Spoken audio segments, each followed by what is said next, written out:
গ্রামের নাম ছিল নূরনগর। নামেই যেন শান্তির আভাস। ফজরের আজান ভেসে আসত কাঁচা রাস্তার ধারে দাঁড়িয়ে থাকা মসজিদ থেকে। সেই আজানের সুরে একসময় ঘুম ভাঙত হাজী আব্দুল মালেকের সংসারে। হাজী আব্দুল মালেক ছিলেন একজন ব্যবসায়ী। মানুষ ভালো বললেও তিনি ছিলেন সিদ্ধান্তে দুর্বল। তার প্রথম স্ত্রী আমিনা খাতুন ছিলেন একজন দিনদার নারী। 2 কন্যা রেখে তিনি দুনিয়া থেকে বিদায় নিলে সংসারটা হঠাৎ করেই নিঃসঙ্গ হয়ে পড়ে। সেই 2 কন্যা, বড় মেয়ে সুমাইয়া, বয়স তখন 12, ছোট মেয়ে হাফসা, বয়স 8। আমিনার মৃত্যুর পর ঘরে যেন বরকত কমে গেল। রান্নাঘরে কুরআনের তিলাওয়াত আর শয্যার পাশে তসবিহের শব্দ আর শোনা যেত না। গ্রামের লোকজন বলল, হাজী সাহেব, মেয়েদের মা দরকার। এই কথায় প্রভাবিত হয়ে তিনি বিয়ে করলেন রওশনারাকে। রওশনারা ঘরে পা দিয়েই বলেছিল, এই ঘর আমি নতুন করে সাজাবো। কিন্তু সে স্বাদ ছিল বাহ্যিক, অন্তরে ছিল না মায়া। শুরুতে সে সুমাইয়া আর হাফসাকে আদর দেখাত, কিন্তু সময়ের সঙ্গে সঙ্গে তার মুখোশ খুলে যেতে লাগল। সুমাইয়া লক্ষ্য করল, খাবারের সময় তার ভাগ ছোট, কাজের চাপ বেশি, ভুল না করলেও বকা। আর হাফসা, সে মায়ের রাগ থেকে একটু কম পেত, কারণ সে চুপ থাকত, প্রতিবাদ করত না। একদিন ফজরের নামাজের পর সুমাইয়া কুরআন পড়ছিল। রওশনারা হঠাৎ এসে কুরআনটা হাত থেকে কেড়ে নিল। এই সব পড়লে পেট ভরবে? সুমাইয়ার চোখে পানি এসে গেল, কিন্তু সে বলল না কিছু, শুধু মনে মনে বলল, হে আল্লাহ, তুমি দেখছ। সেই দিন থেকেই সুমাইয়ার জীবনে শুরু হলো নিয়মিত অত্যাচার। হাজী আব্দুল মালেক সব দেখেও কিছু বলতেন না। তিনি ভাবতেন, সংসার ভাঙুক চাই না। এই নীরবতাই হয়ে উঠল সবচেয়ে বড় অন্যায়। রাতে একই চাটাইয়ে শুয়ে হাফসা বলতো, আপু, তুমি কেন চুপ থাকো? সুমাইয়া মৃদু হাসত। রাসূল সাল্লাল্লাহু আলাইহি ওয়াসাল্লাম বলেছেন, সবর করো, আল্লাহ আছেন। হাফসা তখনও পুরোটা বুঝত না।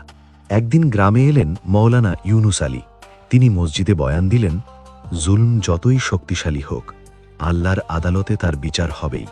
এই কথা সুমাইয়ার হৃদয়ে গেঁথে গেল। রওশনারা বুঝতে পারল, এই মেয়েটা আল্লাহর দিকে ঝুঁকছে, এটা তার জন্য বিপদ। সে হাজী আব্দুল মালেককে বলল, তোমার বড় মেয়েটা আমাকে সম্মান করে না। মিথ্যে অভিযোগে শুরু হলো নতুন অধ্যায়। রওশনারার চোখে সুমাইয়া দিন দিন বড় শত্রু হয়ে উঠছিল। মেয়েটা চুপচাপ থাকলেও তার চোখের ভেতর যে দৃঢ়তা, যে আল্লাহ ভীতি, তা রওশনারার সহ্য হচ্ছিল না। সে বুঝতে পারছিল, এই মেয়েটাকে ভাঙতে না পারলে একদিন সে নিজেই ভেঙে পড়বে। এক সন্ধ্যায় হাজী আব্দুল মালেক দোকান থেকে ফিরতেই রওশনারা কান্না শুরু করল। আমি এই ঘরে অপমানিত, তোমার মেয়েটা আমাকে চোখে চোখে রাখে, আমি আর পারছি না। হাজী মালেক হতভম্ব হয়ে গেলেন। তিনি কোনো প্রশ্ন না করেই সুমাইয়াকে ডেকে বললেন, তুমি কি তোমার মাকে কষ্ট দিচ্ছ? সুমাইয়ার বুক কেঁপে উঠল। সে মাথা নিচু করে বলল, আব্বা, আমি আল্লাহকে ভয় করি, আমি কাউকে কষ্ট দিইনি। কিন্তু রওশনারার চোখে তখন আগুন। হাজী আব্দুল মালেক জানতেন এই মেয়েটা মিথ্যে বলতে পারে না, তবুও তিনি চুপ থাকলেন। সংসার রক্ষা করতে গিয়ে তিনি নিজের মেয়েকেই রক্ষা করলেন না। সেই রাতেই রওশনারা ঘোষণা করল, সুমাইয়া আর পড়াশোনা করবে না, ঘরের কাজই ওর জন্য যথেষ্ট। হাফসা চুপ করে শুনল। তার বুকের ভেতর কোথাও একটা খচখচ করল, কিন্তু সে কিছু বলল না। সেই রাতেই সুমাইয়া নামাজে দাঁড়িয়ে কান্না করল, হে আল্লাহ, যদি এই ঘরে আমার সম্মান না থাকে, তুমি আমাকে তোমার কাছে নিয়ে যাও। দিন দিন সুমাইয়ার কাজ বেড়ে গেল।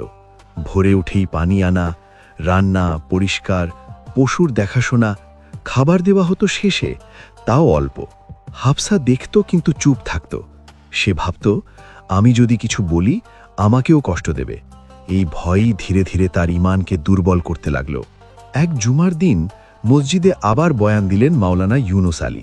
তিনি বললেন, যে ব্যক্তি জুলুম সহ্য করে আল্লাহর উপর ভরসা রাখে, আল্লাহ তাকে এমন জায়গায় পৌঁছে দেন যেখানে সে নিজেও ভাবেনি। এই কথা সুমাইয়ার চোখে জল এনে দিল। নামাজ শেষে সে সাহস করে মাওলানার কাছে গেল, সব খুলে বলল। মাওলানা ইউনুস আলী গভীরভাবে শুনলেন, তারপর বললেন, মা বাবার অবাধ্য হইও না, কিন্তু যদি জুলুম চরমে ওঠে, আল্লাহ তোমার জন্য অন্য দরজা খুলবেন। রওশনারা বুঝতে পারল, এই মেয়েটা এখন আলেমদের নজরে। একদিন সে হাজী মালেককে বলল, ও যদি এখানে থাকে আমার সংসার থাকবে না। হাজী মালেক অসুস্থ, মানসিকভাবে দুর্বল। তিনি কঠিন সিদ্ধান্ত নিলেন।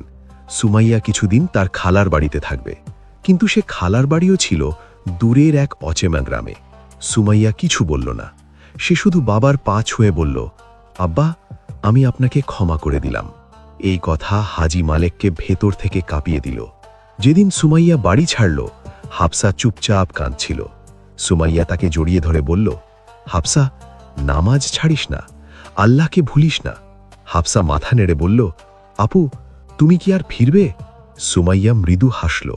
আল্লাহ চাইলে অবশ্যই, কিন্তু তার চোখ বলছিল ফেরা সহজ হবে না। সুমাইয়া চলে যাবার পর হাফসা একা হয়ে গেল। রৌশনারা এবার তাকে নিজের মতো করে গড়ে তুলতে লাগল। নামাজে অনীহা, দুনিয়ার প্রতি লোভ, অহংকার। হাফসা ধীরে ধীরে বদলাতে লাগল।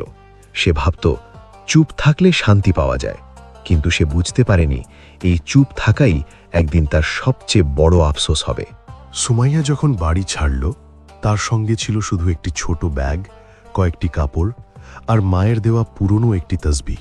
গরুর গাড়িতে বসে সে যত দূরে যাচ্ছিল, ততই তার চোখে ভেসে উঠছিল মায়ের মুখ। মা বলতেন, আল্লাহ কখনো এত কষ্ট দেন না যা বান্দা সহ্য করতে পারে না। খালার বাড়ি ছিল শাহপুর গ্রামে, কিন্তু সেখানে পৌঁছে সে বুঝল এই আশ্রয় স্থায়ী নয়। খালা নিজেই দরিদ্র, সংসারের টানা পড়েন, তবু সুমাইয়াকে তিনি ফিরিয়ে দেননি। সুমাইয়া সিদ্ধান্ত নিল কারো বোঝা হয়ে থাকবে না। সে গ্রামের শিশুদের কোরআন শেখাতে শুরু করল। বিনিময়ে কেউ চাল দিত, কেউ ডাল, কেউ কিছু টাকা। ধীরে ধীরে তার নাম ছড়িয়ে পড়ল। একদিন মসজিদের ইমাম বললেন, মেয়েটার মধ্যে বরকত আছে। এই কথা শোনার পর সুমাইয়া গভীর রাতে সেজদায় পড়ে গেল। হে আল্লাহ, তুমি আমার সম্মান ফিরিয়ে দিচ্ছ। নূরনগরে মিনওয়াইল হাফসার জীবন বদলে যাচ্ছিল। রওশনারা এখন তাকে বলতো, তুই আমার মতো হলে সুখে থাকবি। হাফসা নামাজে গাফেল হয়ে পড়ল। দুনিয়ার সাজ, অহংকার, আরামের দিকে ঝুঁকে গেল। সে ভাবত, আপু কষ্ট করে কি পেল? কিন্তু রাতে একা হলে তার বুক ভার হয়ে আসত। হাজী আব্দুল মালেকের শরীর দিন দিন খারাপ হতে লাগল। অসুস্থ শয্যায় শুয়ে তিনি বারবার সুমাইয়ার কথা ভাবতেন। একদিন তিনি বিড়বিড় করে বললেন, আমি কি অন্যায় করেছি? রওশনারা তখনও বলল, ও আমাদের জন্য অভিশাপ ছিল। কিন্তু বাবার চোখের জল আর লুকানো রইল না। একদিন মৌলানা ইউনুস আলী শাহপুর গ্রামে এলেন। সুমাইয়ার নাম শুনে তিনি খোঁজ নিলেন। সুমাইয়ার সব শুনে তিনি বললেন, তুমি শুধু সবর করনি, তুমি দিনের ওপর দাঁড়িয়ে থেকেছ। আল্লাহ তোমার জন্য বড় কিছু রেখেছেন। তিনি সুমাইয়াকে নিজের মাদ্রাসায় শিক্ষক হিসেবে রাখলেন। এটাই ছিল তার জীবনের মোড় ঘোরানো সিদ্ধান্ত। মাদ্রাসায় সুমাইয়ার আদব, ইলম ও চরিত্র সবাইকে মুগ্ধ করল। অল্প সময়েই সে মেয়েদের জন্য আদর্শ হয়ে উঠল। একদিন মৌলানা ইউনুস আলী বললেন, তোমার জন্য একটি প্রস্তাব এসেছে। একজন দিনদার যুবক। সুমাইয়ার চোখে জল এলো। আমি কিছু চাই না, যদি আল্লাহ রাজি থাকেন। এদিকে হাফসার বিয়েও ঠিক হলো, এক বিত্তশালী কিন্তু নামাজহীন যুবকের সঙ্গে। সে আপুকে মনে করল। আপু হলে কি বলতো, কিন্তু সে প্রশ্নটা চেপে গেল। সুমাইয়ার বিয়ে হলো খুব সাধারণভাবে। কোনো জাঁকজমক ছিল না, ছিল শুধু বরকত। তার স্বামী আব্দুল্লাহ একজন নীরব স্বভাবের মানুষ, নিয়মিত নামাজি, হালাল রিজিকে বিশ্বাসী। বিয়ের প্রথম দিনই সে সুমাইয়াকে বলেছিল, তুমি আমার দায়িত্ব, তোমার কষ্ট আমার কষ্ট। এই কথায় সুমাইয়ার চোখ ভিজে উঠেছিল। সে মনে মনে বলেছিল, হে আল্লাহ, তুমি আমাকে সম্মানিত করেছ। তার সংসারে শান্তি ছিল, যদিও অর্থে তারা খুব সচ্ছল ছিল না। হাফসার বিয়ের কয়েক মাসের মধ্যেই তার স্বপ্ন ভেঙে যেতে লাগল। স্বামী ছিল রাগী, অহংকারী, নামাজহীন। শ্বশুর বাড়িতে সে সম্মান পেত না। একদিন সে কান্না করে বলল, আম্মা, আমার জীবন ভালো না। রওশনারা বিরক্ত হয়ে বলল, সব মেয়ের জীবন এমনই, চুপ করে থাক। এই কথায় হাফসার বুক ভেঙে গেল। হাজী আব্দুল মলেকের শরীর খুব খারাপ হয়ে গেল। একদিন তিনি মৌলানা ইউনুস আলীকে ডেকে পাঠালেন। কাঁপা কণ্ঠে বললেন, আমি আমার বড় মেয়েটার হক নষ্ট করেছি। মৌলানা বললেন, আল্লাহ ক্ষমাশীল, কিন্তু বান্দার হক ফেরত দিতে হয়। এই কথা বাবার হৃদয়ে আগুন লাগিয়ে দিল। হাজী মালেক শেষ শক্তি দিয়ে সুমাইয়াকে ডেকে পাঠালেন। বহু বছর পর বাবার সামনে দাঁড়িয়ে সুমাইয়া শুধু বলল, আব্বা, আমি আপনাকে আগেই ক্ষমা করেছি। এই কথা শুনে হাজী মালেক অঝরে কাঁদলেন। সুমাইয়ার শান্ত মুখ নম্রতা দেখে হাফসার বুকের ভেতর জমে থাকা অহংকার ভেঙে গেল। সে ভাবল, আপু সঠিক পথেই ছিল। রাতে সে অনেক দিন পর নামাজে দাঁড়াল। রওশন আর দুনিয়াও সুখে রইল না। তার অহংকার, জুলুম একে একে তাকে একা করে দিল। কেউ আর তাকে সম্মান করত না। সে বুঝল, জুলুমের ফল আছে। হাজী আব্দুল মালেকের শরীর দারুণভাবে দুর্বল হয়ে পড়ল। শেষ দিনগুলোতে তিনি বারবার বলেন, আমি আমার মেয়েদের যথাযথ স্নেহ দিতে পারিনি, আল্লাহ আমার কৃতকর্ম ক্ষমা করুন। সুমাইয়া তার পাশে বসে বলল, আব্বা, আল্লাহ আপনার তওবা কবুল করবেন, আমি সব ভুল মনে রাখব না। হাজী মালেক হেসে বললেন, তোমার সাবার আর তাকওয়া আমাকে জীবনের শিক্ষা দিল।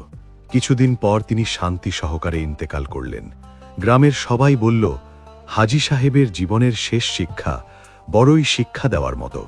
সুমাইয়া তার স্বামী আব্দুল্লাহর সঙ্গে শান্তি ও বরকতপূর্ণ জীবন কাটালেন। কুরআন শিক্ষাদান অব্যাহত রইল। গ্রামের অসহায় শিশুদের শিক্ষা ও খাদ্য বিতরণ করলেন। সবসময় নামাজ ও তাকওয়ায় নিয়মিত ছিলেন। তার জীবন ছিল উদাহরণ, ধৈর্য, তাকওয়া ও আল্লাহর উপর সম্পূর্ণ ভরসার প্রতীক। হাফসার বিয়ে ভাঙার পর সে সঠিক পথের দিকে ফিরে এলো। নামাজ পুনরায় শুরু করল। আল্লাহর দিকে মন ধীরে ধীরে ফিরল। নিজের জীবনে নতুন শুরু করল। হাফসা জানল, ধৈর্য ও সৎপথই সত্যিকারের শান্তি আনে। রওশনারা একা হয়ে গেল। তার দুনিয়ার লোভ আর অহংকার তাকে সুখ দেয়নি। গ্রামের মানুষ তাকে তুচ্ছ মনে করল। সে বুঝল, জুলুমের ফল সবসময় আসে। এই গল্প আমাদের শেখায়, দুপুরের সূর্য সবসময় চন্দ্রের সঙ্গে প্রতিযোগিতা করে না। কখনো কখনো ধৈর্যশীল আর তাকওয়াবান জীবন তার চমৎকার আলোকোজ্জ্বলতা নিয়ে এগোতে পারে।